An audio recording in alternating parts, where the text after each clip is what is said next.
अगर आप इस वीडियो में बताए गए 3 पॉइंट्स को फॉलो करते हैं और आपको खुद पर भरोसा है, तो आप जेईई के लिए ड्रॉप ले सकते हैं। अब ये आपको सोचना है कि आप खुद को एक मौका और देना चाहते हैं या फिर आपको जो भी कॉलेज या ब्रांच मिल चुकी है, आप उसी में खुश हैं। हेलो एवरीवन, ये वीडियो हर एक उस बच्चे के लिए इंपॉर्टेंट होने वाली है जो ड्रॉप लेने की सोच रहा है। काफ़ी सारे बच्चों के मन में एक डाउट आता है कि हमें ड्रॉप लेना चाहिए या फिर नहीं लेना चाहिए। अगर हमने ड्रॉप लिया और फिर भी हमें अच्छा कॉलेज या फिर अच्छी ब्रांच नहीं मिली, तो फिर क्या होगा? हमारा 1 साल भी बेकार हो जाएगा। अगर आपके मन में भी ये सब डाउट्स आ रहे हैं, तो आप इस वीडियो को एंड तक जरूर देखें।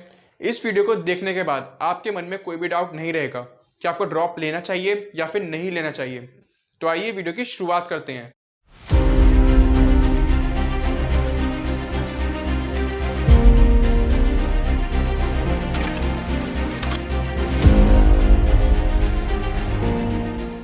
ड्रॉप 2 कैटेगरी में डिवाइड होता है।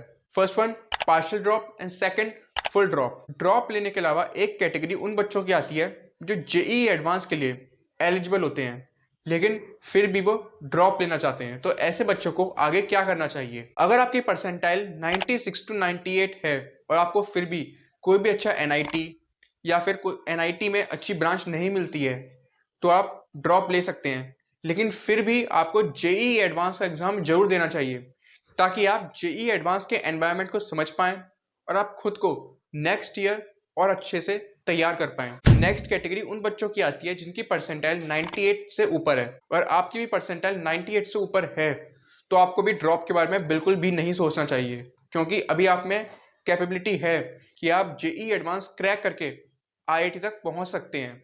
और आप फिर भी जेईई एडवांस का एग्जाम देने के बाद अपने रिजल्ट से सेटिस्फाइड ना हो या फिर आपको कोई भी अच्छी ब्रांच ना मिली हो, तो आप नेक्स्ट ईयर के लिए ड्रॉप ले सकते हैं। और फाइनली अब हम बात करते हैं पार्शियल ड्रॉप के बारे में। पार्शियल ड्रॉप का मतलब होता है कि आपको किसी भी एनआईटी, प्राइवेट कॉलेज या फिर आईआईटी में एडमिशन मिल चुका है, लेकिन आप कॉलेज की पढ़ाई के साथ साथ अपने आईआईटी जेईई की तैयारी को भी आगे करना चाहते हैं। लेकिन पार्शियल ड्रॉप लेने से पहले आपको ये बात भी समझनी पड़ेगी कि कॉलेज की पढ़ाई और जेईई की पढ़ाई काफ़ी डिफरेंट होती है। तो आपको दोनों में एक प्रॉपर बैलेंस मेंटेन करना पड़ेगा।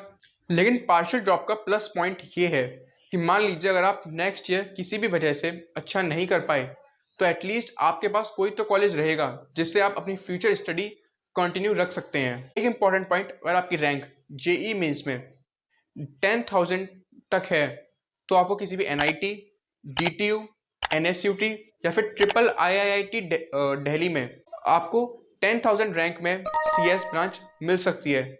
तो आप उसके लिए जैक काउंसलिंग वाली वीडियो देख सकते हैं। तो अब हम बात करते हैं फुल ड्रॉप के बारे में।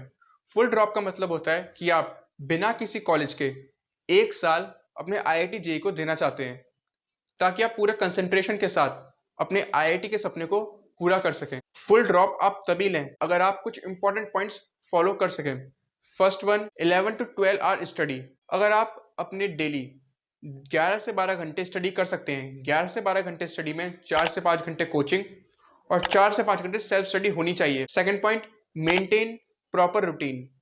Third point, avoid social media.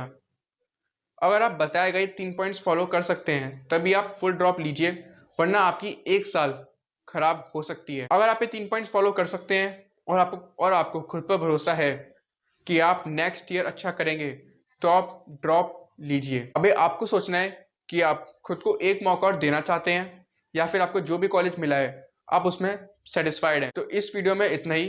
मिलते हैं नेक्स्ट वीडियो में। अगर आपको कोई भी डाउट है तो आप कमेंट सेक्शन में पूछ सकते हैं। And thank you very much.